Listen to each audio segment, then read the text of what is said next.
There's one post that came with my photograph, very good quality photograph.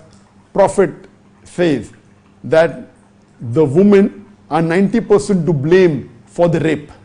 Means the women, when they are raped, 90% is their fault. And it continues and says all rubbish.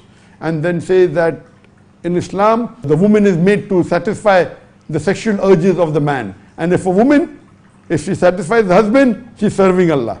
So all these, posts in the name of Prophet Muhammad and the Hadith, anyone who's a Muslim will know that nowhere did the Prophet say that 90% of the rape cases are because of the blame on the woman.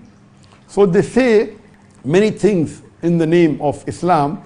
So the way they say it, you can come to know this is made by non-Muslim. Because the Muslim will never write such things in the name of the Prophet. So this in short was just a brief that when you find any post in any person's name, the social media, if you are not savvy with the social media, when you search on the Google, you should know the statistics. How do you come to know if it's authentic or not? When you're doing research, how do you come to know? On the Wikipedia, everything on the Wikipedia is not true. According to statistics, 2/3 of what is said on the Wikipedia is true.